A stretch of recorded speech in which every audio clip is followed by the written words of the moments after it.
हाँ जी, आप लोग देखिए ज़रा। हम लोग क्या बता रहे थे आप लोग को। हम लोग लास्ट टाइम ये पढ़ रहे थे आप लोग के साथ कि ना law of constant law of constant proportion हम लोग लास्ट टाइम पढ़ रहे थे, है ना। तो लॉ ऑफ कांस्टेंट प्रोपोर्शन में मैंने आप लोग को जो है वो एक एग्जांपल दिया था। किसका? वाटर का। कि वाटर में लॉ ऑफ कांस्टेंट प्रोपोर्शन कैसे हम देख सकते हैं। अब हम देखते हैं कि अमोनिया में लॉ ऑफ कांस्टेंट प्रोपोर्शन कैसे चलता है। अमोनिया में ये जो है लॉ ऑफ कांस्टेंट प्रोपोर्शन कैसे चलता है। देखिए, अगर हम अमोनिया के केस देखें तो अमोनिया में दो एलिमेंट्स हैं, नाइट्रोजन और हाइड्रोजन। अमोनिया में दो है ना आपके पास एलिमेंट्स, एक तो है नाइट्रोजन, एक है हाइड्रोजन। अभी आपको पढ़ाएंगे आगे हम लोग कि नाइट्रोजन का मास कितना होता है। हाँ, अच्छी बात है, आपको याद है। तो नाइट्रोजन का मास 14 होता है और हाइड्रोजन का मास कितना होता है दोस्तों? 1 होता है। परंतु मेरे पास कितने हाइड्रोजन है यहाँ पर?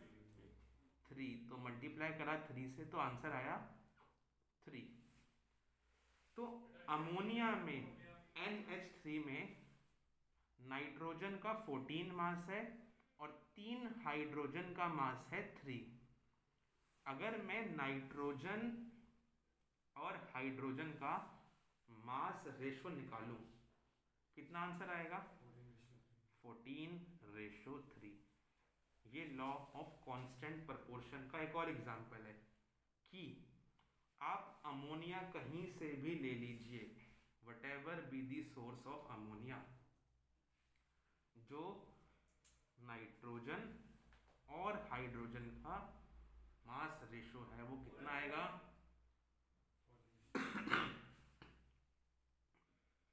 वो आएगा आपका 14:। ये लॉ ऑफ कांस्टेंट प्रोपोर्शन का एक एग्जांपल है। whatever be the source of ammonia, the mass ratio of nitrogen and hydrogen will be 14:3। ये हमेशा देखा जाता है। जैसे वाटर में क्या था? वाटर में तो हाइड्रोजन और ऑक्सीजन का 1:8 था मास रेशो। ऐसा ही यहाँ पर है ना। यही आपका एग्जाम्पल हो जाएगा, तो हम लिख लेते हैं इसको।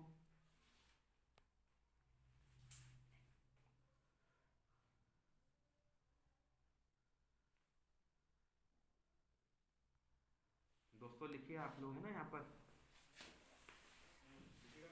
चैप्टर नंबर 3 कर रहे थे हम लोग, है ना। तो लॉ ऑफ कांस्टेंट प्रोपोर्शन को ही हम लोग ऑफ कांस्टेंट प्रोपोर्शन हम लोग जो है वो देख रहे थे। उसका एग्जाम्पल नंबर हम लोग 2 देख रहे हैं। क्या है एग्जाम्पल नंबर 2? एग्जाम्पल नंबर 2 कहता है कि whatever be the source of ammonia NH3। Ammonia आप कहीं से भी ले आइए, जो मास रेशो होगा हाइड्रोजन और नाइट्रोजन का, दी मास रेशो, जो मास रेशो होगा नाइट्रोजन और हाइड्रोजन का, वो कितना होगा यहाँ पर? विल बी, देखिए, नाइट्रोजन और हाइड्रोजन का अगर हम लोग मास रेशो निकालें, कैसे निकालेंगे? नाइट्रोजन का मास कितना होता है? 14। और कितना मास होता है हाइड्रोजन का? 1। बट अमोनिया में 3 हाइड्रोजन है ना, तो 1 × 3 कर देंगे, तो आंसर आया 14 और 3। तो इनका मास रेशो कितना निकला? नाइट्रोजन और हाइड्रोजन का मास रेशो आया 14:3।